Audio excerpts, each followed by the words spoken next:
pessoal, nós estamos aqui novamente no terceiro programa da série Diálogos, um programa que a gente iniciou nessa pandemia e que tem o objetivo de continuar com os nossos protagonistas juvenis quando tudo isso passar, né? O Grêmio Estudantil. E hoje a nossa terceira entrevistada desse nosso programa Diálogos, uma pessoa muito difícil, uma mulher muito ocupada, que agora, até a gente começar essa conversa hoje, a internet também tentou ali atrapalhar esse nosso encontro, mas é um excelente ser humano, uma excelente atriz, uma ótima atriz, uma professora maravilhosa que a gente da Judeu Mídio só tem a agradecer, e há 2 anos é professora na nossa escola, né? Muita felicidade essa contribuição que ela dá para a gente toda semana com o seu trabalho. Ela é formada em artes plásticas, é isso? Pelo UFRJ? E certinho? Pela UFRJ, artes cênicas também. Artes cênicas também, então. Então, é um prazer enorme estar conversando hoje com a Júlia Dutra, essa professora aí que mexe, sacode a escola, revoluciona, por onde passa, tudo que faz. Tudo bom, Júlia? Boa tarde. Oi, Marcos, boa tarde. Primeiramente, eu queria agradecer o convite de estar participando dessa entrevista, e é um prazer também estar na equipe da José Mídio, uma escola que eu me identifico bastante, né, onde eu tenho total apoio da direção, total apoio dos professores, dos alunos, para estar desenvolvendo os meus trabalhos e os meus projetos também. É uma escola que eu tenho grande carinho e grande admiração. Que bom, que bom. Fico feliz aí com a sua consideração e saber que a gente está podendo aí te dar esse apoio que você tanto agradece. Muito obrigado, Júlia.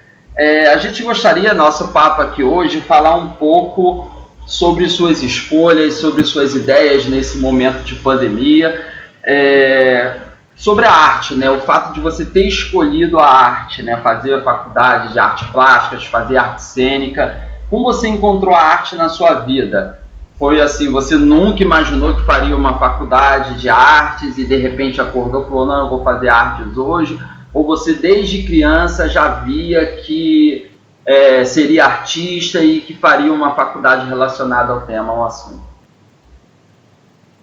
Então, Marcos, primeiramente eu gostaria de falar, eu não acredito em dom, né? Dom, talento, eu não acredito muito nisso. O diferencial que eu tive na minha vida foi família. Eu tive um apoio familiar muito grande dos meus pais, do meu pai, da minha mãe, na minha época escolar. Meu pai, hoje é falecido, né? Ele foi um grande incentivador na minha vida das artes, no campo das artes. Meu pai, desde quando eu era pequena, meu pai me levava para museus, meu pai me levava para conhecer pontos turísticos, né? Nós somos de uma família muito pobre, uma família bem humilde mesmo, que nós não tínhamos quase recursos financeiros, mas meu pai, ele tinha uma preocupação muito grande em me dar esse alicerce cultural. O que ele não teve, ele quis passar, tanto ele quanto a minha mãe, né? Só que meu pai assim, sempre teve um nível cultural muito maior, então ele tinha sempre essa preocupação, vamos dar um passeio em Copacabana, vamos no museu. Eu sempre gostei de pintar desde pequena, eu me lembro como se fosse hoje, meu pai me levava na Casa Cruz, né, era uma loja de arte para poder ver os materiais, mesmo ele não comprando, ele, quando eu tiver dinheiro eu vou te dar esse material, eu vou te dar tinta óleo para você pintar, nunca tinha dinheiro, mas ele já me incentivava. Então, eu tive esse incentivo dos pais, da minha mãe também. Minha mãe me incentivou muito na época de escola. Eu não me lembro de uma reunião de pais que minha mãe não tenha ido. Entendeu? Até fora da reunião de pais, minha mãe estava na escola para saber como andava a minha questão de ensino-aprendizagem, conversando com os professores. Eu morria de vergonha, né? Eu estava lá na sala de aula, daqui a pouco passava minha mãe no corredor, já estava conversando com os professores, entendeu? Então, eu costumo dizer para os meus alunos, quando eu dou palestra, a família é fundamental. Então, quem despertou essa veia artística, esse talento, entre aspas, que eu não acredito muito foi meu pai, né, que me levava para teatro, me levava para museus e várias questões culturais e artísticas. Entendi. Então, como você falou, você acredita que tudo isso saiu a partir de uma influência da sua família, né? Produto das ações dos seus pais, né? Que você não nasceu com isso já, né? Não, isso não vem do nascimento, mas vem de uma criação que você teve e tem essa referência que é muito importante. E no caso, meu pai, ele não obrigava, você tem que ser artista, não. Ele percebia ali a minha aptidão, sim. E aí ele fazia com que eu seguisse aquele caminho, mas a partir da aptidão que eu apresentava. Diferentemente do meu irmão, né, caçula, que ele sempre teve aptidão para os esportes, e meu pai acompanhava na questão do futebol e tal, ele nunca forçou nada, né? E aí eu fui crescendo, eu fui cada vez mais desenvolvendo a aptidão artística, tanto nas artes visuais quanto nas artes cênicas, né? E chegou ao ponto de eu cursar a universidade, porque a arte ela esteve presente durante toda a minha formação. Eu me lembro que eu fazia teatro na escola desde o ensino fundamental, eu fazia aula de flauta doce na quinta, sexta série, e os professores também, eu tive grandes incentivadores, mesmo sendo oriunda de escola pública, né? Eu tinha professores que me incentivavam ali, tinha professores de ciências, eu cheguei a ter um laboratório de ciências também, dentro de casa, eu fazia experiências, a professora incentivava, me dava material para que eu desenvolvesse, mas eu sempre tive mais aquela tendência para as artes mesmo. Entendi. E aí, então seu pai já percebeu ali desde criança e por isso começou a te levar para essa linha, sem, né, como você falou, sem te esforçar, mas percebendo que você tinha gosto por aquilo, te apresentou, fez um trabalho ali que todo responsável deveria, né, estar sempre ali apresentando seu filho a cultura, independente se o filho vai seguir ou não o caminho, né? No seu caso aí despertou todo esse talento. Agora, você tocou num assunto importantíssimo, que é essa participação da família, esse fato da família precisar caminhar junto com a escola, né? E a gente tem visto isso muito mais importante agora nesse momento de pandemia, onde o aluno está mais distante ainda da escola e precisa ali da família orientando ele a estudar à distância, não tem a figura do professor, né? Não que essa família não tinha essa função antes, ela sempre teve essa função, mas agora ela teve que assumir isso mais. A gente tem percebido isso na nossa escola, principalmente o papel da mulher. A mãe tem conduzido muito, tem atuado muito, tem orientado muitas crianças em cima das atividades que vocês preparam. Então, independente disso, acho que essa pandemia revelou muitas coisas que já eram importantes, trouxe à tona vários problemas, mas não criou nada, só evidenciou essas situações. E essa participação, essa importância da família, é muito bom você colocar, que ela sempre continua nessa pandemia e vai continuar sempre, né? Eu acho, Marcos, como você já falou, né, eu só vou reforçar, independente da família, a educação, ela é um trabalho em conjunto. Professores, família, sociedade, até a nossa formação, né, nós somos produtos de um meio, né? Então, a família é fundamental. Como eu falei para você anteriormente, eu venho de uma família muito humilde, muito pobre, e mesmo assim eu consegui vencer barreiras, vencer obstáculos e conseguir um espaço, sendo negra, entendeu? Sendo pobre, sendo periférica.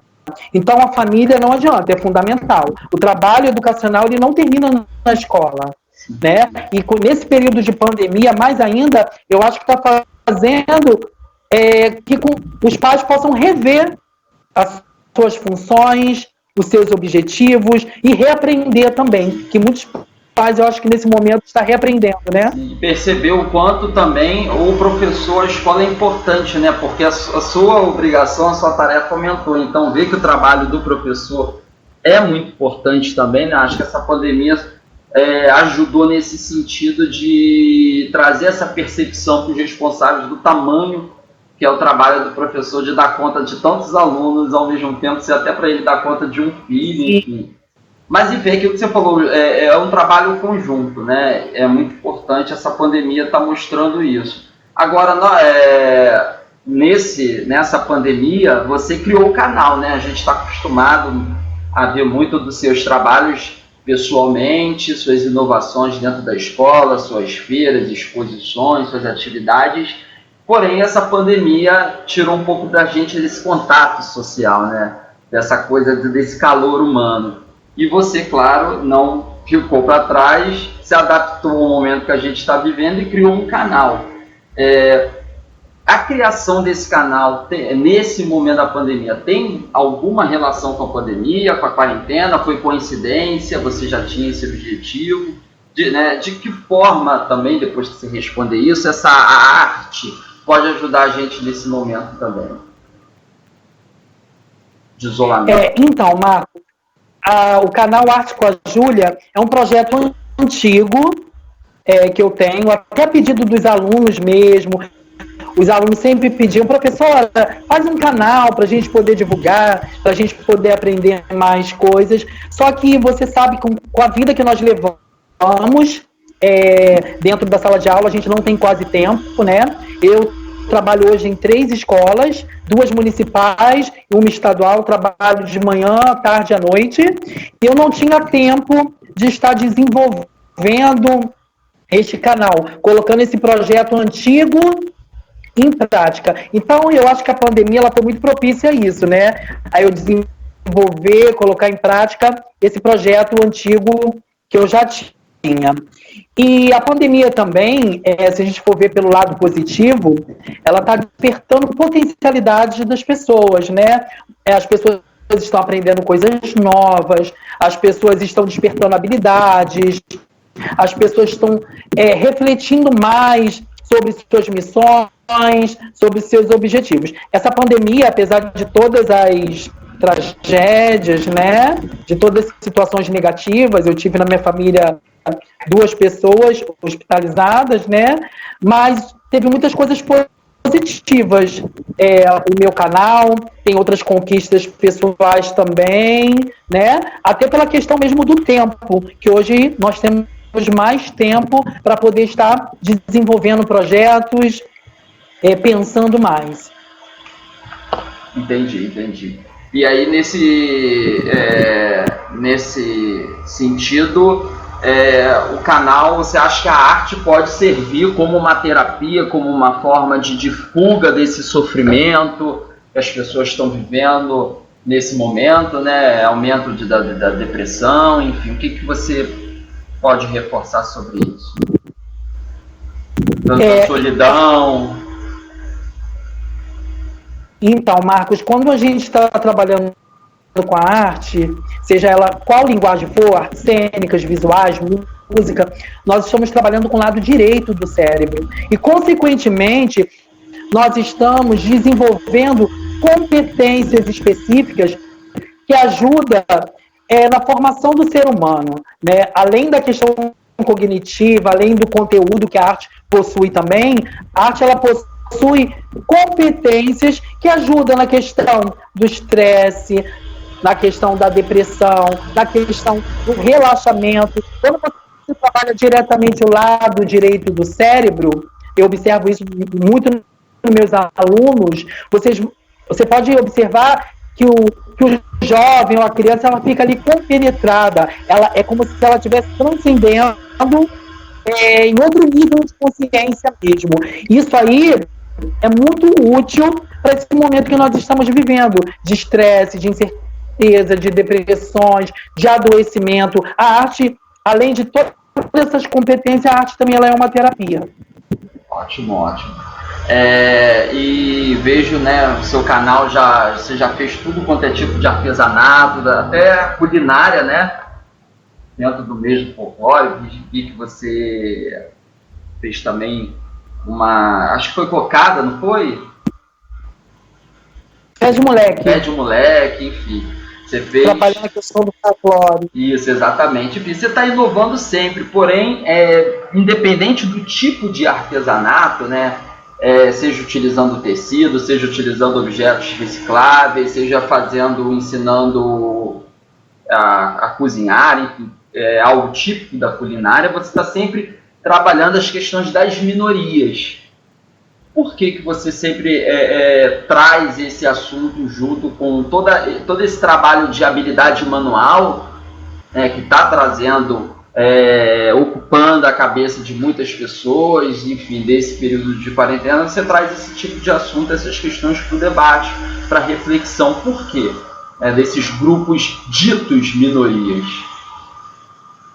Então, Marcos, primeiramente, eu acredito numa educação contextualizada, né? Isso aí é meu fundamento principal. Eu acho que o conhecimento está intrínseco em vários pontos, em vários aspectos.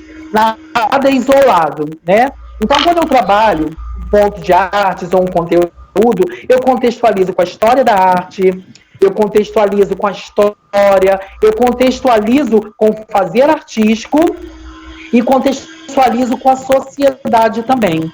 E além dessa metodologia, eu passei muitos problemas na minha infância, vinculado à questão de preconceitos, vinculados à questão de minoria. Eu fui muito excluída, eu me considero hoje uma vencedora, né, vencedora de paradigmas, de obstáculos, de barreiras. Eu tenho muito orgulho disso, tá? E eu me ponho no lugar desses alunos, eu me coloco sempre no lugar do outro, da empatia. Porque uma sala de aula, o espaço escolar, ele é um espaço diverso, né? Ele é um espaço onde nós encontramos diversidade religiosa, diversidade sexual, diversidade social, todos os tipos de diversidade. E eu tenho um cuidado em estar sempre contemplando a todos, falando sobre a questão do respeito, a questão do amor, porque um aluno que ele não é respeitado, um aluno que ele sofre discriminação, ele não tem condições de aprender. Eu falo por mim mesma, por todos os preconceitos que eu passei, por todas as dificuldades. Em alguns momentos da minha vida eu já pensei em desistir, né? Só que meus pais, como eu falei para você, eles sempre foram muito ferrenhos nessa questão do estudo. Nós somos pobres, você tem que estudar, você precisa ser a melhor, né? Então, eu trouxe isso comigo. Então, eu estou sempre pensando no outro. E eu sei que o espaço escolar, eu sei que a sociedade é um espaço diverso, e hoje em dia nós estamos vivendo momentos obscuros, né? De intolerâncias em todos os aspectos. Intolerância religiosa, intolerância de gênero, intolerância sexual e outras intolerâncias. Então, é necessário, é urgente falar sobre as diferenças e falar sobre a diversidade, né? Promovendo uma educação igualitária, mais justa e que contemple a todos. Aprender, né, conhecer as diferenças para você também ser respeitado, né? Se você não aprende a respeitar, como que você quer exigir o respeito? Então, eu também enxergo, como você falou, dentro de um país desigual, a educação como um caminho de transformação social. Então, se você trabalha dentro da escola, omitindo, inclusive, você pode não pregar uma desigualdade, mas se você omitir esse tipo de debate, você está fazendo uma política de contribuição de manutenção do sistema como ele é. Né? Esse discurso da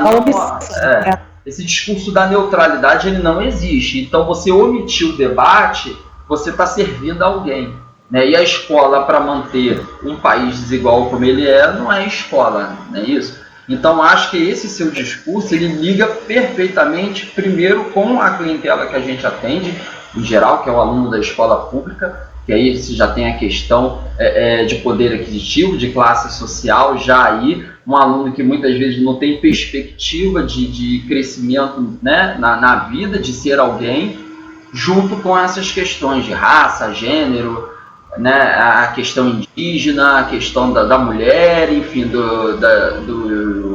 dos homossexuais, enfim, dos negros, todas essas causas de grupos ditos minorias, mais pelo ponto do aspecto mesmo histórico, né, da segregação, e não pela quantidade, porque é uma expressão também que leva muito a gente, né, parece que são a minoria, não está aí, e a gente precisa trazer esse debate para Exatamente. Com certeza, né? Eu sou, Marcos, da década de 80, né? E eu me lembro que já existiam essas questões do preconceito, da discriminação, mas não existiam esses debates, né? Havia o preconceito até dentro da sala de aula por parte de professores, né? Eu me lembro muito claramente disso. Essas questões não eram debatidas. Então, eu acho que, assim, os tempos mudaram, a forma de pensar dos jovens, das crianças também se modificaram, e a educação ela tem que acompanhar essas mudanças. Então, não há mais espaço para omissão, não há mais espaço para essa neutralidade, como você falou. O debate tem que acontecer sim, porque são casos reais, né? Esses indivíduos, esses corpos negros. Então, são necessidades urgentes. Quando o aluno ele chega na sala de aula, ele tem necessidades a serem supridas. Não simplesmente só as necessidades cognitivas, mas necessidades emocionais, necessidades materiais, e nós temos que estar atentos a isso, né? Porque nós vivemos uma política, nós vivemos uma filosofia, né? Aquela coisa do conteúdo, que o conteúdo é importante? Claro que é, totalmente importante, mas também nós precisamos pensar em outras questões também. Não, sua colocação ela é perfeita, né? Porque essa questão da gente achar que é um discurso político, né? Que é um discurso partidário, na verdade, porque política é tudo, as pessoas confundem política com politicagem, com partidarismo, né? Com tomada de partido. Mas achar que isso é um discurso pertencente a uma ala política X ou Y é uma questão de humanidade, humanitária, não é? Então, não é uma questão de lado, né? Não é uma questão de escolha, é uma questão de direitos humanos. Então, não é um debate se você está mais alinhado ao partido X ou Y. Deveria ser um debate, uma bandeira de todos os partidos políticos, né? E essa questão de você falou dessa onda de preconceito que parece que está aumentando no mundo, tem esse lado negativo que nos deixa muito tristes, mas eu tento pensar isso por um lado de que se está havendo essa reação é porque hoje a voz está chegando, né? As pessoas que não tinham voz, elas começaram a ter voz.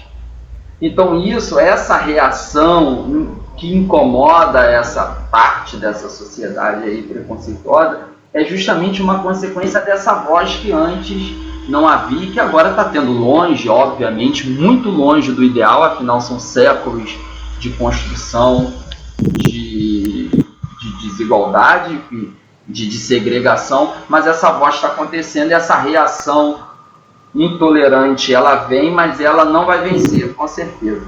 Ela vai... Com certeza. Né? Veio para ficar.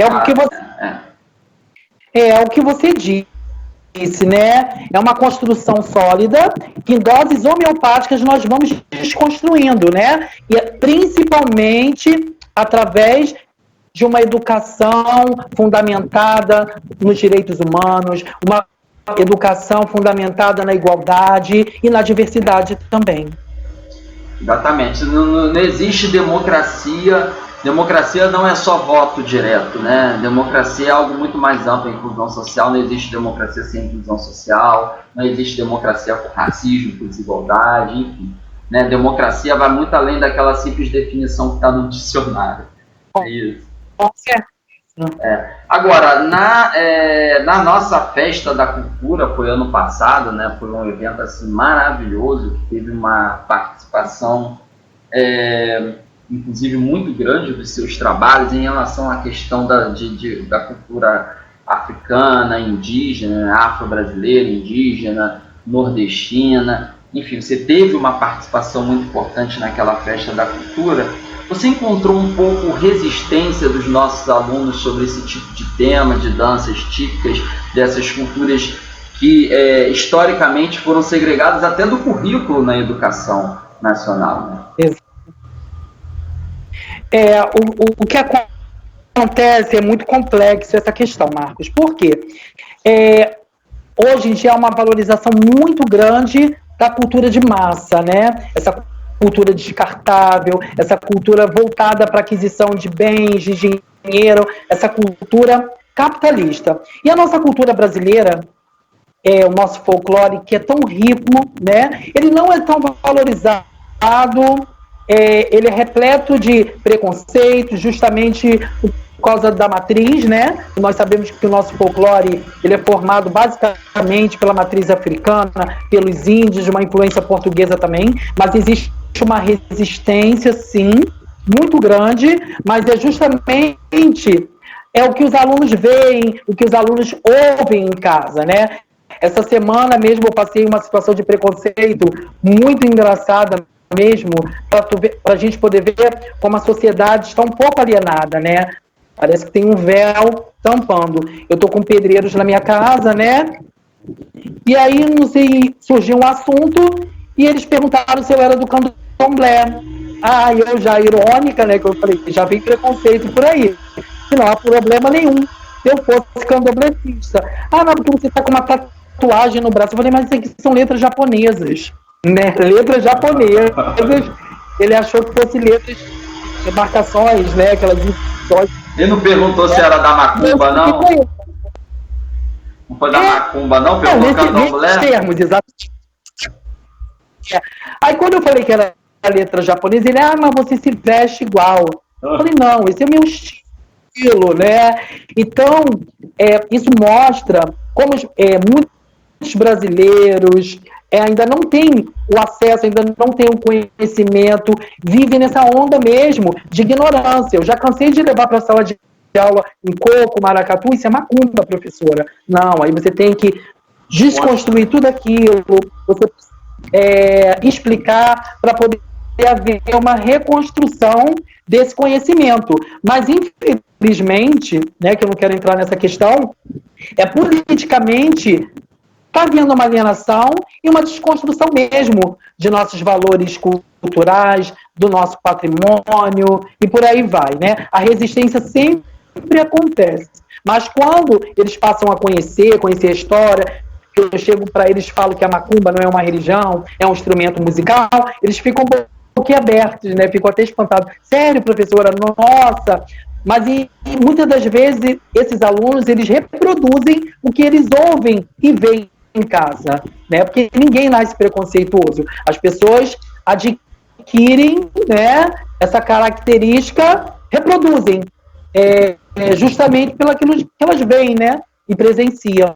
Tem muita gente que fala, o que meu filho vai achar vendo um negócio desse? Na verdade, se seu filho achar alguma coisa, é porque ele está vendo você achar alguma coisa, né? Você ter uma repulsa, ele vai ser produto daquilo, porque se não ensinarem a ele a achar aquilo estranho, ele só acha estranho porque alguém diz para ele que aquilo é estranho, né? Que aquilo é errado.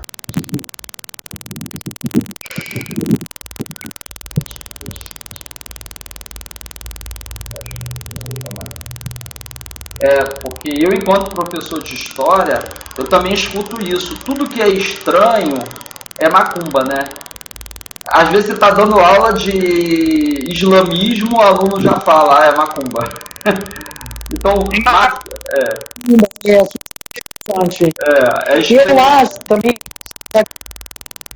aqui no Rio de Janeiro tem uma tendência muito grande do consumo da cultura de massa, né? A cultura de massa ganha muito espaço aqui no nosso estado. Eu acho que isso também é um fator divisor que contribui muito, né, para essa rejeição da cultura popular, do nosso folclore, das influências que nós temos, matriz africana, matriz indígenas, né? Tem crianças, tem alunos que misturam matriz afro com coisa indígena, né? Você traz uma musicalidade verdade, um batuque indígena não é macumba. Tudo é macumba, né? É uma expressão, além de generalizar, ela é pejorativa e usada para se referir ao outro, né? E como se esse outro não tivesse nenhuma relação direta com as suas origens, com as suas raízes. Enfim, eu acho que esse trabalho, assim, a gente tem algumas legislações recentes que são importantes, ainda não é tudo, né, mas são importantes nesse trabalho, ajudam justamente a gente ir desconstruindo isso. Né? Porque se isso acontece, é porque ele nunca teve acesso dentro da escola a isso, dentro da família, enfim. Né? Porque tudo muitas vezes que vem da cultura europeia ou a música norte-americana mesmo, às vezes ele sabe fazer a diferenciação. E tudo que é relacionado a essa origem indígena, africana, é macumba, ele não consegue fazer essa distinção, né? Então acho que esse trabalho... esses dias eu estava conversando com uma responsável, que eu falei para ela, né, mostrei os trabalhos que a escola realiza em relação a essa questão da consciência negra perguntei a ela se era importante, ela falou, não, isso é muito importante, mas eu acho que a escola tem que falar de todas as culturas também, a cultura europeia, a cultura japonesa. Eu falei, concordo, nossa escola fala disso tudo. Porém, quando a gente ressalta mais uma determinada cultura do que a outra, não é para que essa cultura seja mais importante ou tenha um privilégio, sim, essa cultura que é segregada, que é excluída, que é muito pouco trabalhada, chegar no mesmo patamar que outras culturas que já são bastante trabalhadas, respeitadas e valorizadas. Né? Então, a atenção, o foco que muitas vezes determinadas datas trazem, como a consciência negra, enfim, ou outras situações, é justamente para trazer uma igualdade de visão, de oportunidade, nenhum privilégio, né? Porque não existe privilégio para quem nem igualdade tem, né? Infelizmente, né, a cultura branca e europeia, ela já tem uma visibilidade, ela já tem um protagonismo. Igual quando nós vemos campanhas publicitárias com negros, aquela galera do mimimi, né, muitas das vezes, mas e os brancos não vão ser representados, né? Mas eles já passaram gerações e gerações sendo representados e nós sendo, né, subjugados. Então eu acho que chegou a hora, não do jogo virar, mas uma hora da igualdade, né? E nós mostrarmos o nosso Brasil verdadeiro, né? Que nós somos hegemonicamente negros, né? O Rio de Janeiro, Salvador é um estado brasileiro onde o índice de negros eu acho que só perde para Angola, entendeu? Então, mostrar esse Brasil de verdade. Tivemos há pouco tempo uma novela na Rede Globo, onde se passava na Bahia, em Salvador, onde o mestre de capoeira, o capoeirista, era branco, loiro, onde a maioria dos capoeiristas era branco, sabe? Não é real. Isso não é verdade. Eu lembro da polêmica que causou, assim, a novela e muitos artistas, atores com bronzeamento ali artificial para tentar dar uma aparência de uma cor de pele que não era própria daqueles artistas, quando na verdade deveria trazer mesmo negro para a televisão, né? Porque assim, foi aquilo que você falou, um país onde mais de 50% se declara negra, como é que da população se declara como negra, como é que pode você ter praticamente 2 protagonistas negros na maior emissora do país? Como é que você pode ter uma representatividade dentro do Congresso, dentro da política, de uma maioria branca e homem também, né? Dentro dessa discussão de inclusão, de segregações históricas, a mulher também não representada na política, na TV, né? Isso, eu acho que nós temos que ter essa consciência e ocupar esses espaços, como você mesmo disse, né? Precisamos de negros, homossexuais, trans, candomblecistas, matriz africana, em todos os espaços, né? Na política, no comércio, no serviço público. Eu acho que só assim haverá um respeito, né? Exatamente. Quando nós observar que é normal. E essa é a nossa sociedade, né? Essa sociedade heterogênea que nós vivemos. que não existe uma sociedade homogênea, assim como não existe uma sala de aula homogênea, né? Há pouco tempo, os alunos eram tratados como homogêneos no conhecimento, homogêneos na questão social, homogêneos na diversidade, e sabemos que é uma diversidade imensa. Dentro da sala de aula E aquele que não era, se sentia retraído ali, né? A escola que deveria fazer um trabalho de abraçar, ela estava excluindo ainda mais, porque quando se tocava, por exemplo, numa questão de sexualidade, muitas vezes, que isso está enraizado, acho que isso é um trabalho que a gente tem que fazer todo dia para não exercer esse preconceito, mas às vezes fazer uma piadinha ali e aquela criança que era muitas vezes homossexual, ela ficava ali, se sentia mais excluída ainda do que incluída, virou um trauma aí para a escola. Então a escola que tinha que incluir, te abraçar, estava excluindo. Ou aquela criança negra que quando chega na escola para falar sobre a África, a única coisa que ela, sobre negros, a única coisa que ela escuta é escravidão. Né? Não tem mais nada. Qual é a contribuição do negro? Escravidão, trabalho escravo, ponto. Então, esses assuntos, por isso que eu sou um admirador do seu trabalho, porque você não só traz esse assunto, porque você traz isso de forma muito lúdica, né? De forma a ele participar, não só ele conhecer teoricamente, mas como ele participar disso, né? Então acho que isso é muito válido, esse trabalho que a gente tem que fazer sempre. Eu tenho experiências maravilhosas, né, em relação a essa minha metodologia. O ano passado, lá na José Emídio, eu estava trabalhando o Setembro Amarelo, né, a prevenção do suicídio, da depressão. Levei Van Gogh. Ia ser 2 aulas, virou quase 2 meses, porque os alunos começaram a desabafar, falar de suas ansiedades, dos seus problemas. Minha aula virou uma terapia, né?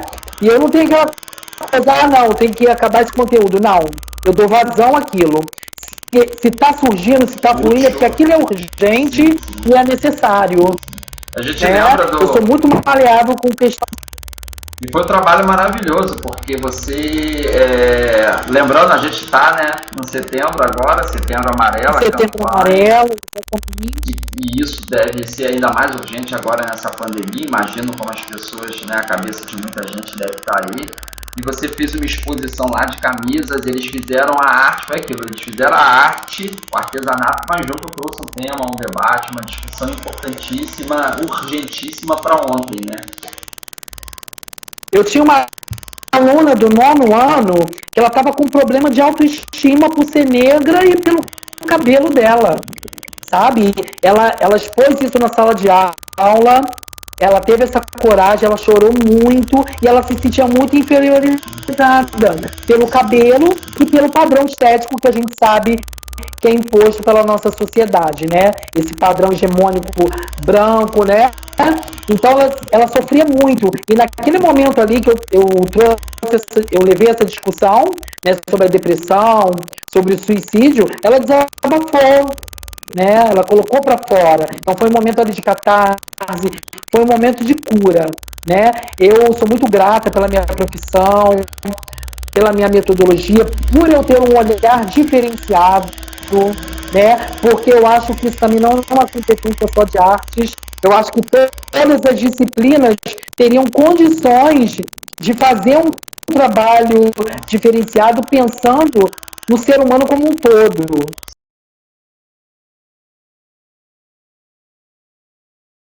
De que forma você acha que a escola ela pode respeitar mais esse assunto, não deixar esse assunto cair em rótulos? Também existe muito rótulo do que é o folclore brasileiro, né? A gente lembra só do Saci, da Mula Sem Cabeça. Parece que o folclore se resume às lendas, a esses personagens, né? Você pode trazer para a gente sobre esse assunto? Primeiramente, a questão do folclore ela é muito complexa para muitas pessoas, devido justamente a essa questão da oralidade e de as pessoas associarem a religiosidade, né? Que o folclore, da forma que eu aprendi na escola, no ensino fundamental, ele era muito estereotipado, né? Uma visão muito simplificada, como você mesmo disse. É as lendas, é o Saci, a Cuca, a mula sem cabeça, e fica por aí. Só que o folclore é muito mais que isso. É toda essa nossa vivência, toda essa nossa bagagem cultural transmitida através da oralidade, né? Que é passada de geração para geração. Isso inclui a nossa culinária, inclui a nossa forma de se vestir, inclusive as lendas, né? As nossas danças, as nossas festas. Mas por esse vínculo religioso, muitas das vezes há esse afastamento da sociedade, essa política da negação, né? De que, não, isso é macumba, isso não é legal. Eu falo muito, uma coisa que me lembra muito o folclore são as nossas rezadeiras, né? Que é uma questão, assim, fantástica, que caiu no esquecimento, né? Está se perdendo. Dia de São Cosme e São Damião, que também já foi demonizado, que faz parte também das nossas tradições. Eu acho que nós estamos, Marcos, no olho do furacão. Né? Nós estamos dando o pontapé inicial para mudanças futuras. Eu acho que essas gerações novas que estão por vir, essas crianças agora de educação infantil, eu acho que está com uma cabeça melhor, vai estar num mundo um pouco melhor. Como nós falamos no início da conversa, muitos assuntos hoje são debatidos, como gênero, sexualidade, raça, coisas que na minha geração não eram debatidas. Né? Hoje você vê um adolescente falando sobre diversidade de gênero, às vezes eu ouço eles falando, eu fico de boca aberta. Né? O conhecimento que eles têm sobre essa diversidade de gênero, né? Tivemos essa polêmica aí com o Pablo Vittar, que é uma drag queen, aquela coisa toda, eles estão super antenados. Esses adolescentes estão super antenados, eles sabem diferenciar a questão da transexualidade, a questão de uma drag, a questão de sexualidade. Então, eu acho que eles têm um protagonismo muito grande. Eu acho que para frente nós teremos uma sociedade melhor. E o curioso é que assim, a nossa conversa vai chegando ao final, a gente começou a falar sobre família, e esse ponto que você puxa também tem relação com um papel muito importante da família, que você falou das crianças de educação infantil, que hoje, né, já na educação infantil, ele já começa a ter uma visão de respeito às diferenças, muito maior do que tinha antigamente. Uma parte porque a escola hoje fala sobre isso, e não falava antigamente, e outra porque os pais dessas crianças, já boa parte deles, não todos, já fizeram parte de uma escola que começou a falar. Então a família hoje, muitas famílias não falavam sobre esses assuntos, era tabu nessas famílias. Nós, por exemplo, se seus pais foram diferentes, foram exceções, né? Mas assim, da época que nós viemos, da nossa infância, as famílias não tocavam nesses assuntos dentro de casa, né? Muitas vezes rotulavam também. Então, esses alunos que hoje também estão nas escolas, eles serão pais no futuro e falarão isso para as crianças, né? Então, acho que o sucesso vai vir dessa ação conjunta entre família e escola, né? Ninguém ocupa o lugar de ninguém. A escola não ocupa o lugar da família, nem a família da escola, mas elas andam de mãos dadas, e eu vejo assim algo muito, acho que uma onda de retrocesso é uma reação, ela está acontecendo, a gente precisa ficar de olho aberto, mas eu acho que ela vai ser vencida, e essa voz ela não tem mais como ser calada, é uma tendência que a gente espera seguir aí para frente. Né?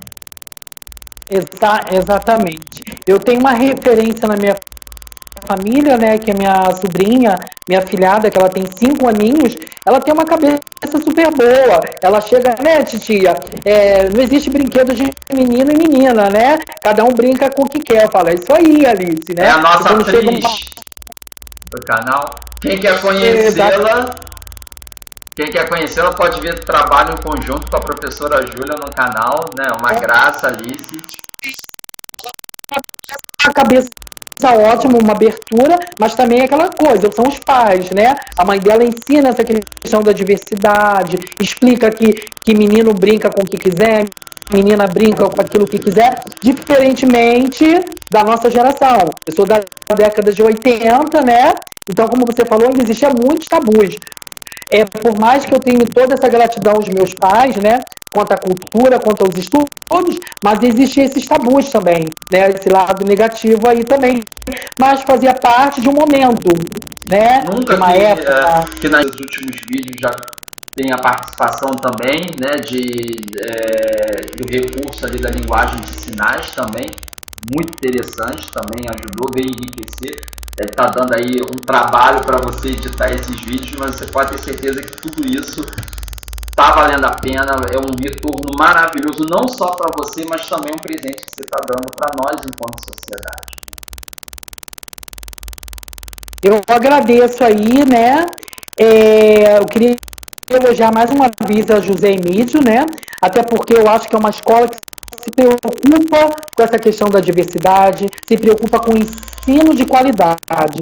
Porque por mais que nós estejamos, né, em outro momento, em outro século, ainda existem muitas escolas ainda retrógradas, Sim. né? Mesmo escolas poucas. Eu tenho uma amiga que era da prefeitura de Nova Iguaçu. A diretora convidou para que ela pudesse fazer o evento da consciência negra, mas limitou ela só a capoeira. Eu quero só capoeira, não traga mais nada além disso, que é para não ter problema. Nada de macumba. Você fazer. Então ainda existe. Você fazer com medo da reação, você não está quebrando ali os paradigmas, né? Você não. Né? E a Júlia. Científico de educação, né? Sim. E a gente sempre abraça lá as ideias da Júlia. A Júlia chega com a ideia sempre que possível. Acho que sempre a gente abraçou, às vezes adiou um pouquinho, não por uma questão de problema com o assunto ou com o projeto, mas a questão de calendário mesmo, que às vezes tem que seguir algumas datas fixas mesmo de provas, enfim. Mas a gente sempre colocou tudo em prática, né? E a gente só tem a agradecer. Mas antes de terminar, a gente queria te presentear com esse livro aqui. Eu só não sei como a gente vai te entregar esse livro. A gente vai dar um jeito e vai te entregar, né? Que é o livro justamente da Sandra, que foi a nossa primeira entrevistada, ela é organizadora do livro, onde tem um depoimento de várias mulheres negras brasileiras. Foi uma exposição que ela fez em Nova York. Ela fez o mestrado, ela mora em Nova York, fez o mestrado lá na Universidade do Estado de Nova York e levou uma exposição de mulheres dos Estados Unidos, negras dos Estados Unidos e brasileiras, ou seja, para os Estados Unidos, ou seja, ela mesmo lá causou, né, lá dentro. E aí essa exposição virou um livro com depoimento dessas mulheres relatando situações de preconceito que passou na vida, mas também relatando as suas vitórias, as suas conquistas, os seus sucessos. Então acho que é um livro muito interessante e eu gostaria, assim, eu comprei 3, eu acho que você é uma dessas 3 mulheres que merecem ser presenteada com esse livro. Marcos, eu queria muito agradecer a oportunidade de estar aqui falando sobre educação, sobre arte, né, que são assuntos que me dão assim, muita emoção, onde eu tenho muito orgulho da minha profissão. Então, eu tenho muito orgulho da minha profissão, do que eu faço, da minha metodologia e de ter oportunidades também de poder transformar vidas e no futuro, né, termos uma sociedade mais justa, uma sociedade mais igualitária, né? E sem essa equipe, sem esse apoio, eu acho que é fundamental. A nossa profissão já tem tantas dificuldades, né? Nós temos uma profissão super desvalorizada e se nós não tivermos o apoio, principalmente da equipe, eu acho que aí o trabalho fica mais difícil ainda. Eu acho que é o que não acontece no José Emídio, né? Onde os professores têm apoio, onde nós temos protagonismo, onde nós somos ouvidos e as sugestões são aceitas, tá? Eu agradeço muito a você, o convite, e agradeço também a toda a equipe José Emídio. A gente que agradece, pode ter certeza que você já está transformando vidas, pode ter certeza. Tá bom? Grande beijo, tudo de bom, que isso vai passar, falta menos do que faltava, e logo a gente vai poder você vai poder continuar fazendo esse trabalho maravilhoso da melhor forma, que é ali com calor humano, né? Todo mundo junto e misturado. Um beijo, querido. Beijo, tchau, tchau. Tchau.